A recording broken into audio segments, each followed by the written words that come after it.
morning from Bingshick Lake. Chilly last night, got down to 37.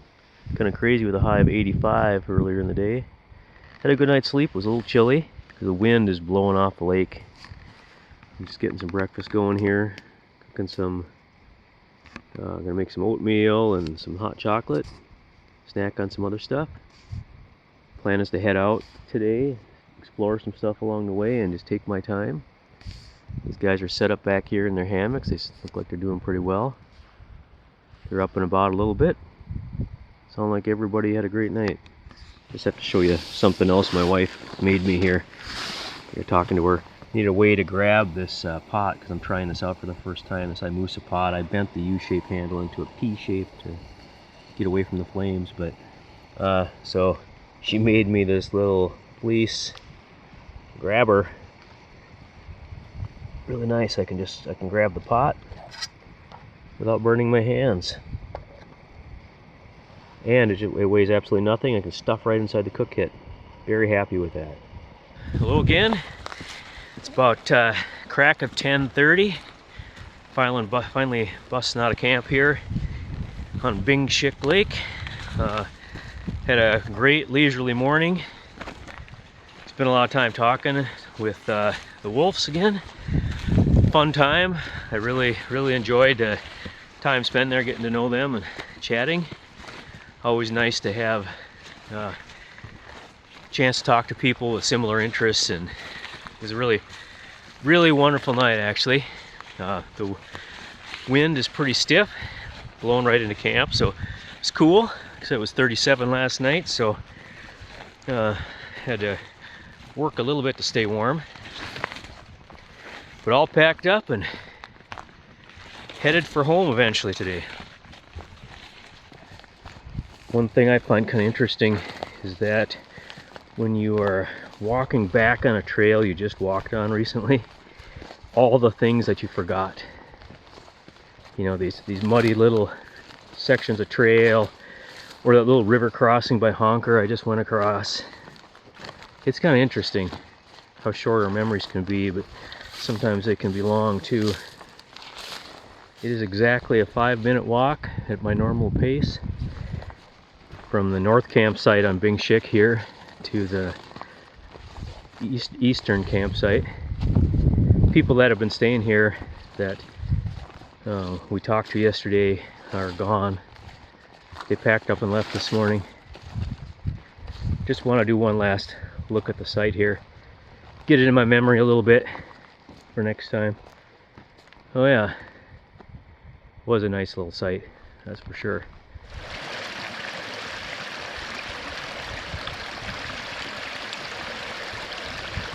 Here's some interesting scat on the trail. Not really too often I take pictures of poop, huh? But yeah, it's plastic. You see that? All this. So whatever ate something in plastic and then pooped it out. Guy bushwhacked over here from the trail. That's pretty tough. There's a pass through the 2 big hills, and right here just off the lake is an undocumented test pit for iron ore. There's the tailings pile there. Like I said, I'm way up on a ridge right above the lake. I saw some aerial images before that showed there was a canoe laying on the shore over here, and the old legend of a guy that used to live out here on Mine Lake. I was just gonna, it looked like a logical place first it could be after the fire, and I think I'm about in the right spot, but I gotta just walk a little bit further over there to the edge so I can see. Well, I made it. This is the rest of Mine Lake. There's definitely plenty of good shoreline. Right about here is where the canoe was in that one aerial image, and if you look, there's a pretty good path up the hill, kind of worn in the rock. Now it could be, I suppose somebody knows that this old test pit, which is right there, is there, and they perhaps, we're checking it out. Here's a pile of rock spoil too. No sign of any inhabitants by anybody anytime for a long time anyway. Yeah, there's some more scattered rocks. Well, there's a big flat spot up there. I'm just gonna keep looking. I've got time. Looks like blasted through this rock up to where that pit was. I'm gonna show up in the camera. Huh. And that is a grouse right there. Sorry. Got his neck all puffed up. This rock here has a lot of iron ore in it, obviously. Some right there too. Pretty neat. Yeah. There's the tent pad. A very nice tent pad, by the way. Got that little jack pine growing in it, so I don't know if that's growing up since somebody quit using it, but boy, I don't know. There's not a lot of grass here. Very flat. Very nice. The bottom end is enclosed with these sawed-off logs. There's a fairly modern tin can right there. Oh, another cut-off log. And there's a trail right over that way. Check it out.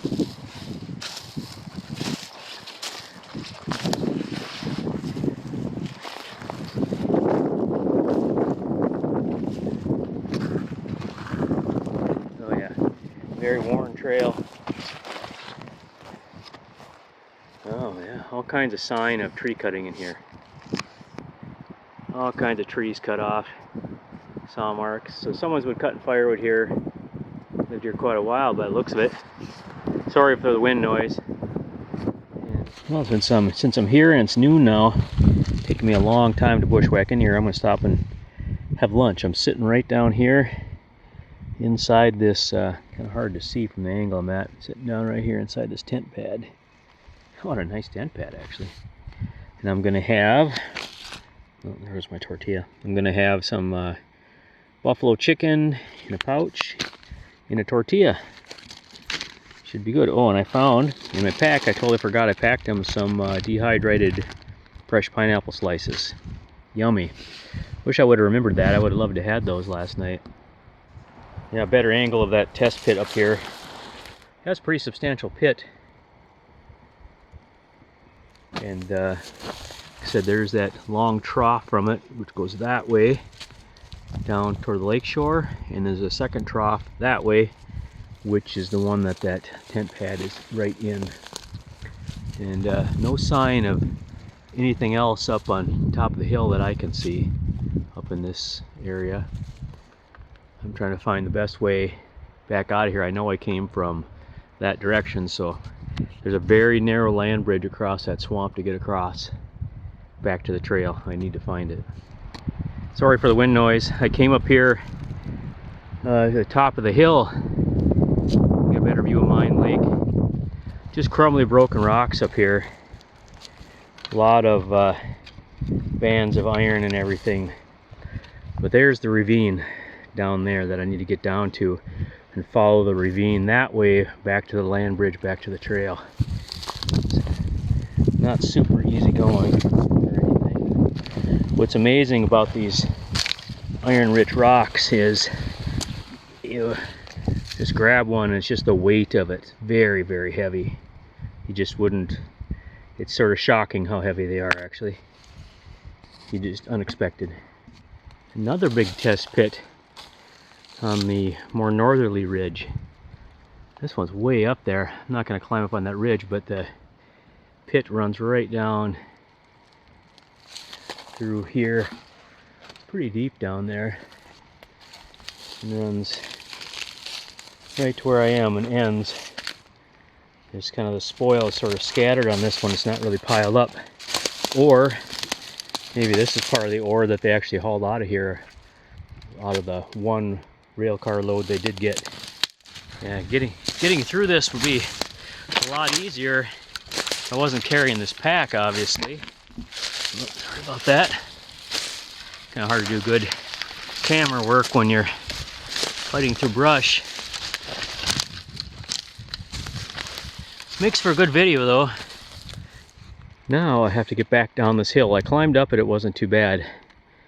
Those my landmark are those logs, those birch logs, and that one big birch tree down at the base of the hill. and there's that gravel pile from like something dug, a woodchuck or something. I don't know what would dig here, showing that iron rich gravel that's on this hillside. Once I get down here, I gotta go that way a little bit, and then there's the land bridge. Yeah, that's the, I guess, westerly peak, and the easterly peak is over that way, and right up through there is where I just walked, that little I guess you call it a gap or whatever. But now I'm down here, and it's all flooded black spruce and alders all along here.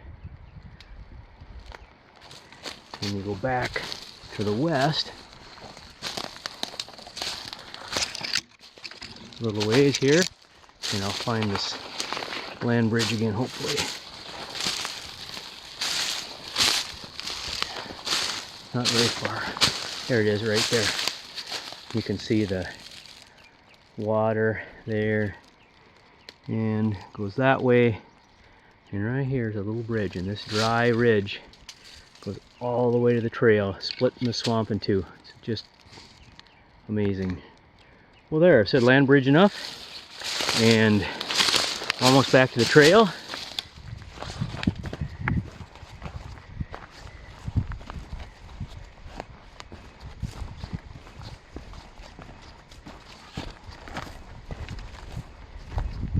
This has got to be a pile of the actual ore they were trying to haul out of here.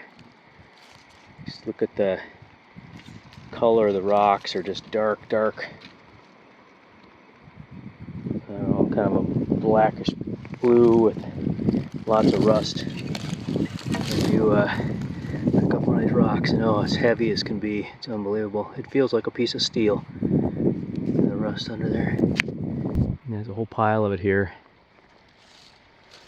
Right along the trail, forms a long ridge to the other end where I just videoed, and you can see, I don't know if they blasted it out of this hill and pulled it this way, or if they hauled this from somewhere else here where they had a pit, dumped it here waiting to load it onto rail cars. Right here is the intersection where the Keck continues on out to the Gunflint Trail and forks off to the Centennial Trail. So right now I'm thinking about taking the Centennial Trail, but I'm gonna sit down and have a drink of water for a minute and think about it. Well, I did choose to take the Centennial Trail. Immediately after the bridge is this first really big pit. This is the one I think they found to be very deep. It's lined with timbers. It's hard to see in the dark water here, but it's actually kind of a square or whatever, and it's lined with timbers and a long way down, kind of red water, so it's hard to see right now. But in fact, I'm going to back up just a hair. I was leaning over it a little bit. Hate to fall in that. Maybe this was the source of all of the ore they have stacked up right down there along what is the trail now.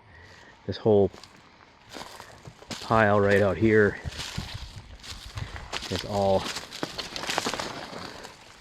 been quarried from somewhere. Maybe this all came out of the pit, I don't know.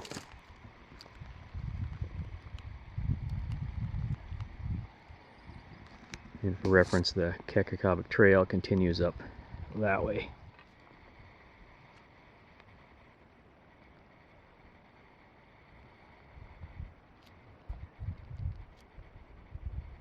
Quite a bit of effort has been put into grooming the Centennial Trail here. You know, just sort of a touristy thing. It's all the brush has been opened up. Very nice dry trail. Not a lot of rocks or debris, anything like that. You know, these spots beautiful. Look at this.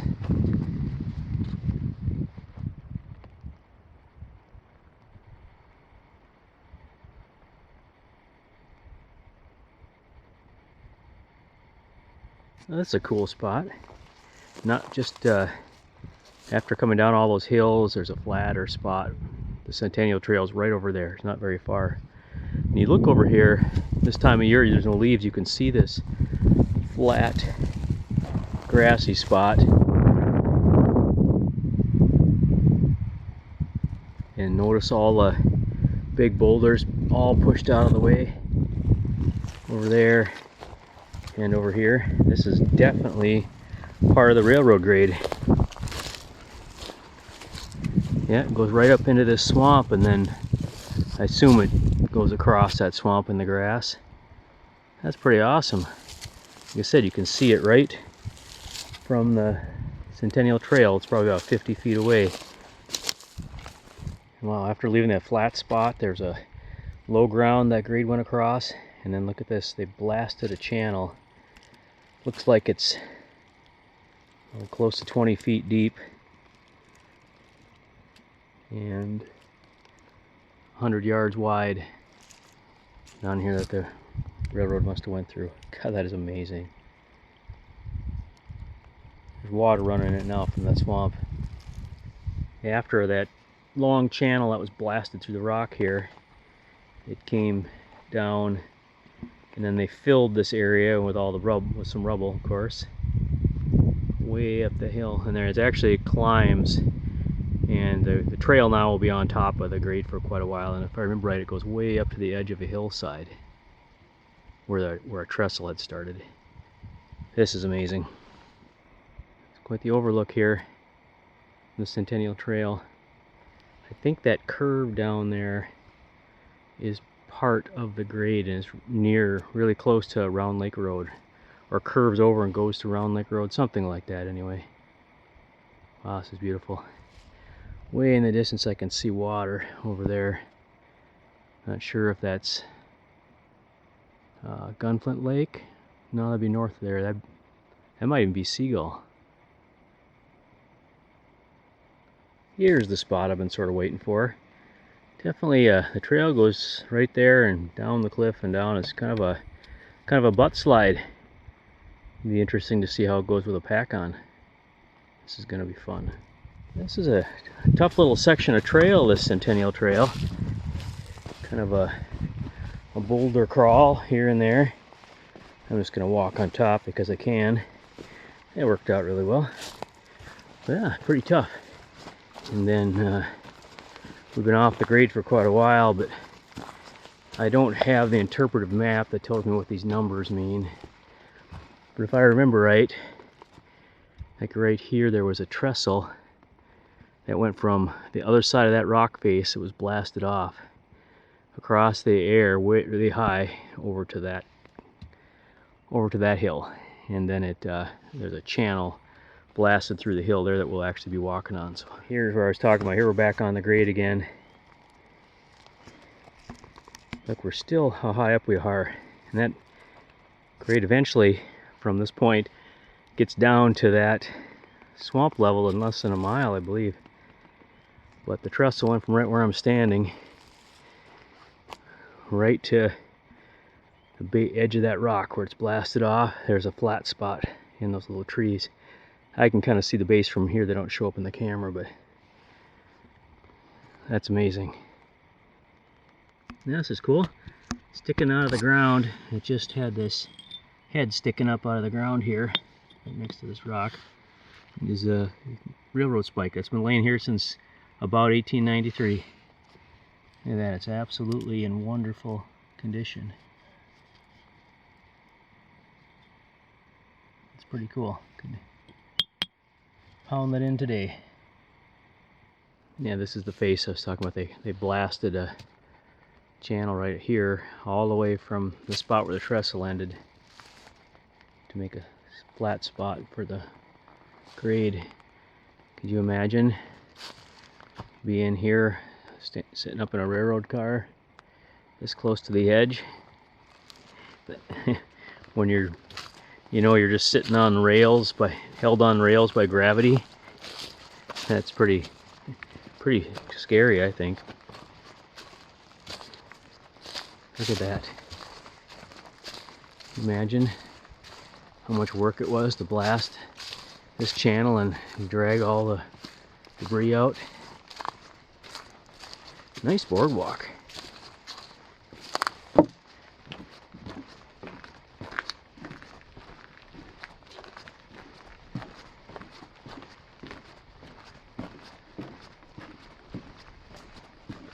just about the end of the Centennial Trail here. It was about 5.6 miles from the Bingshick Lake campsite. Going this direction would have been about 4 miles.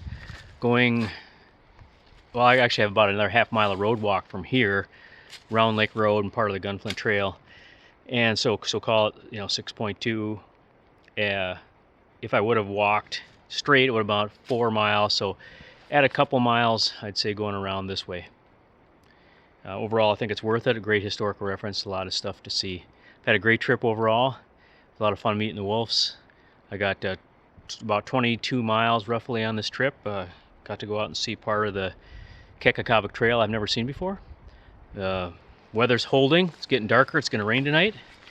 Overall, it was an awesome trip. Thanks for joining along, and thanks for watching.